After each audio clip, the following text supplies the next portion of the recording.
Issue of shares. सो इस topic को समझने के लिए सबसे पहले हमें समझना होगा कि शेयर्स क्या होता है, ठीक है। तो शेयर्स के बारे में हम लोग समझेंगे। शेयर्स के लिए हम लोग बहुत इजीली डिफाइन कर सकते हैं, capital divided into small parts is known as shares, ठीक है।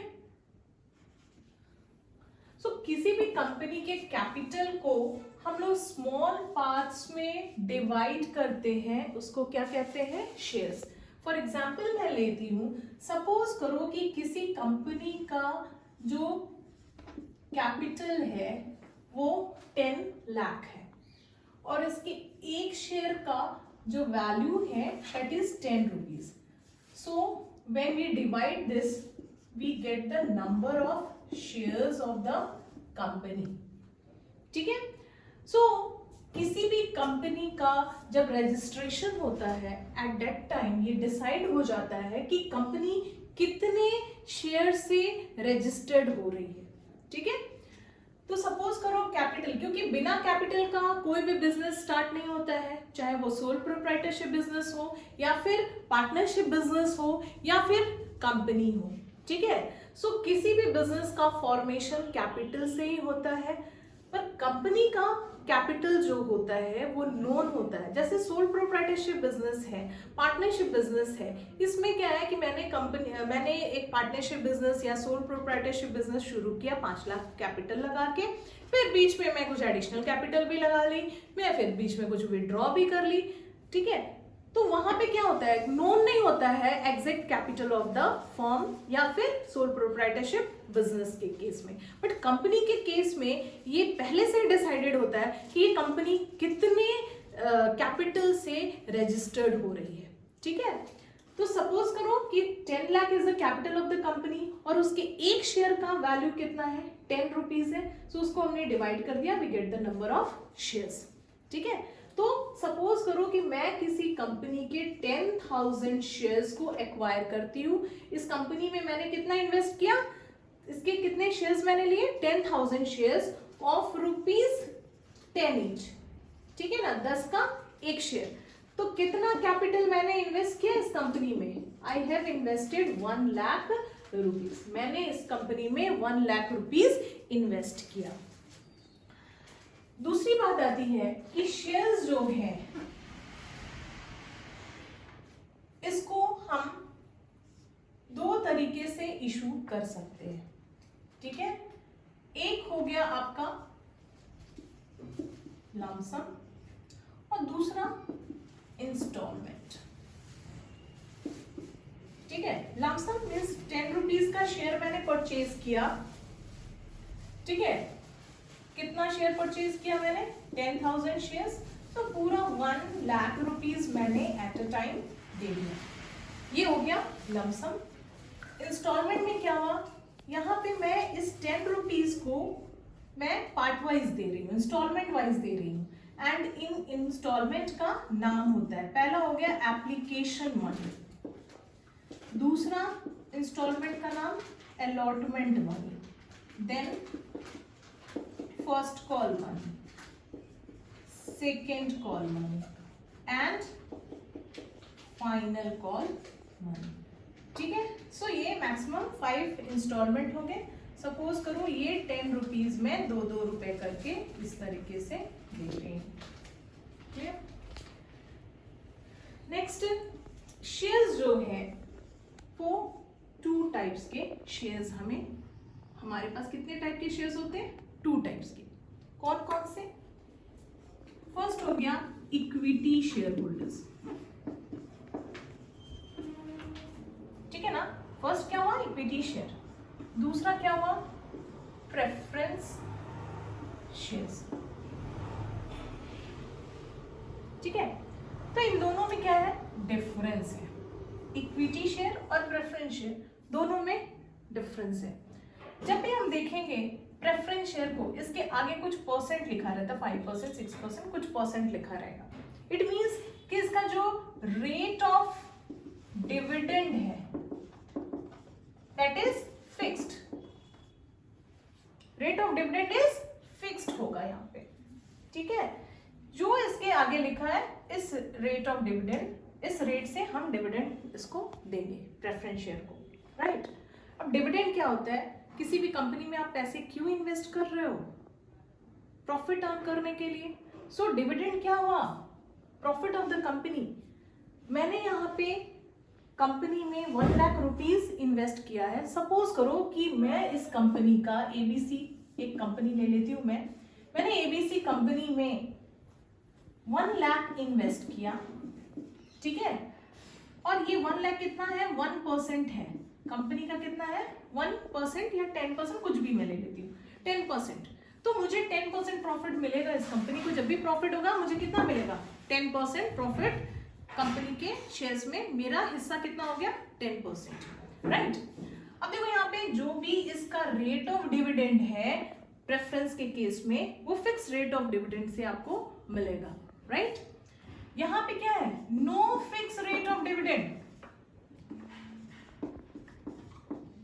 ठीक है। यहाँ पे डिविडेंड का कोई फिक्स रेट नहीं है, ठीक है ना। After discharging all the liabilities of the company, whatever surplus is left that will be given to the equity share holders, ठीक है ना। ये पूरा प्रॉफिट को एंजॉय करेगा। नेक्स्ट जो है प्रेफरेंस शेयर, क्या होगा, कन्वर्ट हो सकता है, ठीक है। ये क्या है, नहीं, इक्विटी को हम कन्वर्ट नहीं कर सकते, ठीक है, नॉन कन्वर्टेबल। नेक्स्ट है कि कंपनी सबसे पहले, ठीक है, इनको प्रायोरिटी है, किस चीज की प्रायोरिटी है, for refund of capital and also for the dividend, ठीक है। इनको प्रेफरेंशियल राइट है और इनको ओनरशिप राइट है, ठीक है। Equity share holder, they are the owner of the company, okay. And इनको क्या है, प्रायोरिटी दी जाती है regarding refund of capital. Means company जब वाइंड अप होगा तो सबसे पहले हम डिबेंचर्स के बाद शेयर होल्डर्स में हम प्रेफरेंस शेयर होल्डर्स को पे करेंगे, ठीक है। डिविडेंड भी जब कंपनी डिक्लेयर करती है तो डिविडेंड भी कंपनी पहले किसको देगी, प्रेफरेंस शेयर को देगी, ठीक है ना। लास्ट में वो इक्विटी शेयर होल्डर्स को देती है, ठीक है। तो इनको ओनरशिप राइट है और इनको प्रेफरेंशियल राइट है। इनको वोटिंग राइट है, ठीक है। इनको नो वोटिंग राइट, ठीक है।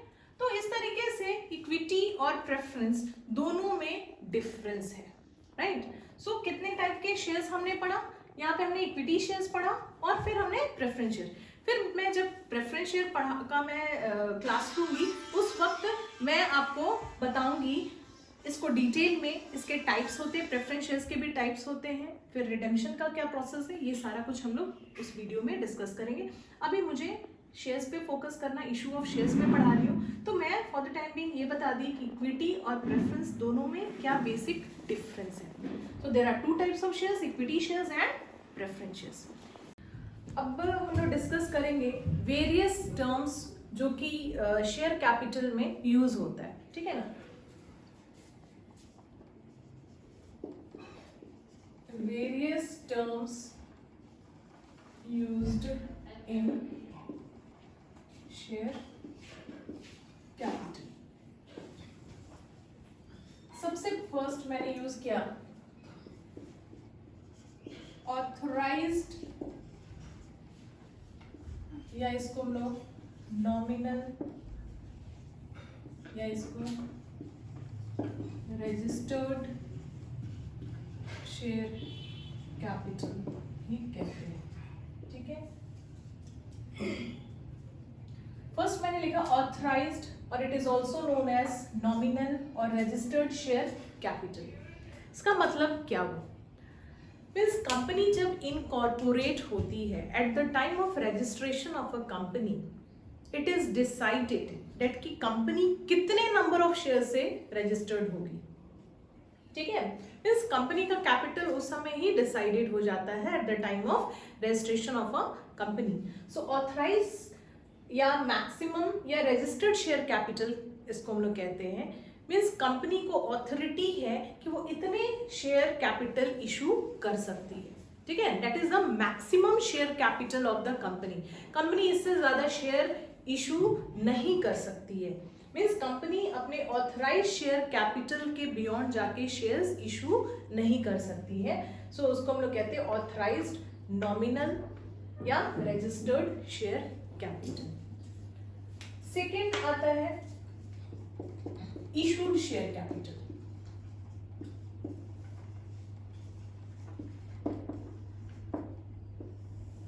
ठीक है, इशूड शेयर कैपिटल क्या हुआ?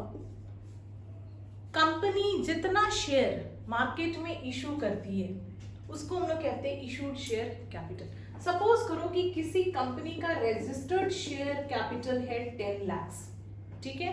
कंपनी ने 10,000 शेयर्स इशू किया, ठीक है।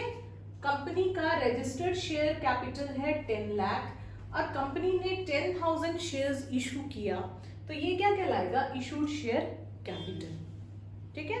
जितना कंपनी ऑफर करती है, इनवाइट करती है शेयर होल्डर को सब्सक्राइब करने के लिए, उसको हम लोग कहते हैं issued share capital. Third is subscribed share capital. Subscribe share capital क्या हुआ? तो सब्सक्राइब शेयर कैपिटल हुआ जैसे कंपनी ने जितना शेयर इशू किया, ठीक है, उसका कितना पार्ट पब्लिक ने सब्सक्राइब किया, उसको सब्सक्राइब शेयर कैपिटल। तो सपोज करो कंपनी ने 10,000 शेयर इशू किया था और वो 10,000 पब्लिक ने सब्सक्राइब कर दिया, तो जो इशूड शेयर कैपिटल था वही क्या हो गया? Subscribe share capital. और सब्सक्राइब शेयर कैपिटल किसका पार्ट होता है? इशूड शेयर कैपिटल का ही पार्ट। सपोज करो पब्लिक ने 8,000 या 9,000 शेयर्स ही परचेज किया, ठीक है। तो क्या हो गया? इसको बोलते हैं अंडर सब्सक्रिप्शन। थर्ड केस क्या हो सकता है? कंपनी ने इशू किया 10,000 shares and public is demanding for 12,000 shares, ठीक है। तो यहाँ सब्सक्राइब शेयर कैपिटल कितना हुआ? 12,000। अब इसमें दो केस आएगा, इसको हम लोग पहले तो कहते हैं ओवर सब्सक्रिप्शन, ठीक है। This is known as over subscription, right. इसमें दो केस आएगा, कंपनी रिफंड कर सकती है या कंपनी एडजस्ट कर सकती है, ठीक है। मीन्स जो एक्स्ट्रा शेयर्स का जो डिमांड है उसको कंपनी या तो रिफंड कर सकती है या फिर एडजस्ट कर सकती है। फोर्थ केस आएगा called up share. Fourth term है आपका कॉल्ड अप शेयर कैपिटल, ठीक है। सपोज करो 10 का एक शेयर है, एक शेयर का वैल्यू कितना है? नॉमिनल वैल्यू, ठीक है, नॉमिनल वैल्यू, और it is also called face value कितना है? 10 रुपीज। सो ये 10 रुपीज में कंपनी ने 8 रुपीज कॉल कर लिया, ठीक है। कितना मांगा? 8 रुपीज। तो 8 रुपीज क्या हो जाएगा? कॉल्ड अप शेयर कैपिटल हो जाएगा, right. And next is paid up share capital. Company call की थी, 10 का शेयर था, ओके।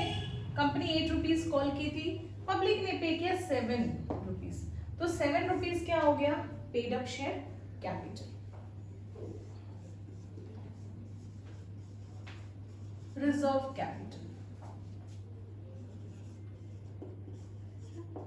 और अनकॉल्ड कैपिटल,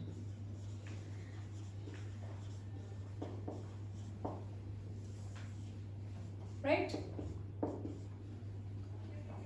कंपनी ने 2 रुपीज, 8 रुपीज तो कॉल किया था, 2 रुपीज अभी कॉल नहीं किया, ठीक है। फ्यूचर में कॉल करने के लिए रिजर्व कैपिटल उसको रखना है। सो दैट इज कॉल्ड, जो uncalled portion is known as reserve capital and it is also called uncalled capital, ठीक है। तो ये सारे जो टर्म्स हैं शेयर कैपिटल के, एक बार फिर से मैं बता देती हूँ। ऑथराइज, नॉमिनल और रजिस्टर्ड शेयर कैपिटल क्या हुआ? Maximum share capital of the company, जितने से कंपनी रजिस्टर्ड हुई है, कंपनी के मेमोरेंडम ऑफ एसोसिएशन में रिटन होगा कि कंपनी इतने शेयर से रजिस्टर्ड हुई है, that is the maximum share capital of the company, वो ऑथराइज या नॉमिनल या रजिस्टर्ड शेयर कैपिटल कहलाता है। इशूड ऑथराइज का ही पार्ट है। Company according to its requirement जितने जितने शेयर्स इशू करते जाती है उसको इशूड शेयर कैपिटल कहते हैं। देन सब्सक्राइब शेयर कैपिटल, इसमें 3 केसेस मैंने बताया। एक तो 10,000 कंपनी ने इशू किया था, 10,000 ही सब्सक्राइब हो गया, तो जो इशूड था वही सब्सक्राइब हो गया। दूसरा केस क्या हो सकता है कि 10,000 कंपनी ने इशू किया, पब्लिक ने सब्सक्राइब किया 9,000, so this is under subscription case. And the third case is over subscription case. Company issues 10,000 shares and public demand for 12,000 shares. That is over subscription. यहाँ पे 2 cases आएगा. Either company will refund or adjust. Right? Next is called up share capital. Called up share capital क्या हुआ? Suppose करो 10 rupees का एक share था, उसमें कंपनी ने 8 rupees अभी कॉल किया है, तो 8 rupees will be the called up share capital, जितना कंपनी मांगी हुई है। Then paid up share capital क्या हुआ? पब्लिक ने जितना पेमेंट किया, 8 रुपीज कंपनी ने कॉल किया था but public had paid only 7 rupees, so वो क्या हो गया? Paid up share. मीन्स जितना पब्लिक से हमें पेमेंट, शेयर होल्डर से जितना हमें पेमेंट रिसीव हुआ है उसको हम लोग पेड अप शेयर कैपिटल कहते हैं। तो रिजर्व कैपिटल और अनकॉल्ड कैपिटल, जो पोर्शन अभी कंपनी ने कॉल नहीं किया है it is kept as reserve, that is called reserve capital और अनकॉल्ड कैपिटल। नेक्स्ट, शेयर्स को हम अब 2 तरीके से इशू कर सकते हैं, ठीक है? At par and at premium, ठीक है? सपोज करो 10 का शेयर था, तो 10 का शेयर हमने 10 पे इशू किया, उसको हम क्या कहते हैं? At par. And at premium क्या होगा? 10 का शेयर को हम 12 पे इशू कर रहे हैं, दैट इज कॉल्ड प्रीमियम, ठीक है? डिस्काउंट जो है section 53 of the companies act बताता है, प्रोहिबिट करता है कि हम शेयर्स को डिस्काउंट पे इशू नहीं कर सकते। अगर हम डिस्काउंट पे शेयर इशू करते हैं so it is what? It is declared as void, ठीक है? वो क्या हो जाएगा? डिक्लेयर हो गया है वो void, okay, will be declared as void हो जाएगा अगर हम शेयर्स को इशू करते हैं डिस्काउंट पे, तो right? Means it is not allowed to issue any share at discount except, but यहाँ पे एक प्रोविजन है, except share issued under section 54, ठीक है? एक्सेप्ट अंडर सेक्शन 54, वहां पे कुछ प्रोविजंस हैं under which we can issue share at discount. But अभी आपको क्या याद रखना है कि सेक्शन 53 कहता है कि शेयर को हम पार और प्रीमियम पे इशू कर सकते हैं, डिस्काउंट पे इशू नहीं कर सकते। अगर डिस्काउंट पे हम शेयर इशू करते हैं तो वो क्या माना जाएगा? वॉइड, इट मीन्स इनवैलिड माना जाएगा, ठीक है? सो दिमाग में क्या रखना है? शेयर को हम एट पार पे इशू कर सकते हैं। पार क्या हुआ? 10 का शेयर्स को हमने 10 पे इशू किया, और प्रीमियम क्या हुआ? 10 के शेयर्स को हमने 12 पे इशू किया, that is called at premium.